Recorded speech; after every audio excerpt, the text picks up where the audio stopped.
La transition écologique a été l'un des thèmes majeurs de votre campagne électorale. Quelles seront les premières initiatives visibles dans ce domaine? Alors, la transition écologique, c'est un sujet qui est tellement majeur, qui est inhérent à toute activité municipale. Aujourd'hui, aucun maire ne peut pas dire ça ne m'intéresse pas. D'ailleurs, parce que le cadre légal y oblige, hein, notamment la cuisine scolaire. C'est avec la restauration scolaire, on va devoir rapidement arriver à 50% de bio ou de local. Donc nous, on a décidé de prendre ça à bras-le-corps, et dans le programme, on a expliqué qu'on allait mettre en place une cuisine centrale à Dreux. Parce qu'on veut maîtriser absolument ce que nos enfants consomment. On doit tirer vers le haut la restauration. Les enfants et les personnes âgées à travers le portage des repas. Simplement, ce que je veux, ce n'est pas une cuisine centrale basique. Je veux une cuisine centrale qui permette aussi de faire œuvre pédagogique auprès des enfants. Je m'explique.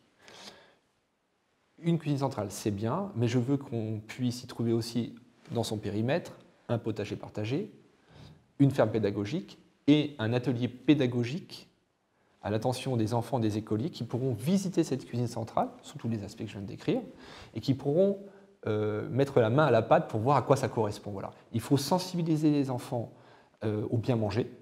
C'est le premier des médicaments, on le dit souvent, hein, mais ce qu'on investit aujourd'hui, on le retrouve 40 ans plus tard chez les adultes. Voilà. Donc c'est une politique à long terme, c'est une politique aussi du mieux manger. On a la chance d'avoir en Eure-et-Loire une association qui dépend indirectement du conseil départemental qui regroupe 139 producteurs locaux. Il faut les utiliser à plein.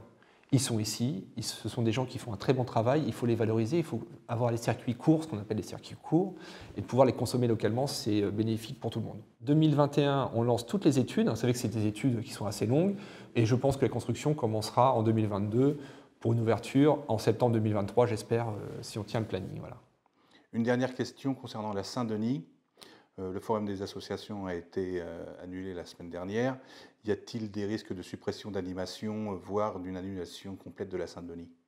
Alors, clairement, j'ai décidé d'annuler le forum des associations parce que, au moment où on devait prendre la décision, nous n'avions pas de données claires sur la propagation et l'avancée du Covid en Eure-et-Loire et à Dreux notamment. Donc on a joué la sécurité, je l'assume politiquement, je sais que d'autres forums ont été maintenus dans d'autres communes plus petites, mais notre jauge nous obligeait à prendre cette décision, donc je l'ai prise. Par contre, c'est vrai que je tiens absolument, et on va faire tout pour, je tiens à maintenir la Saint-Denis le premier week-end d'octobre à Dreux. C'est une tradition, une vieille tradition drouaise, qui est importante pour les Drouais et au-delà de Dreux. C'est pour ça qu'on prend des décisions aussi un petit peu dures en ce moment, c'est pour essayer de maîtriser les choses à Dreux pour qu'on puisse maintenir la Saint-Denis. Voilà.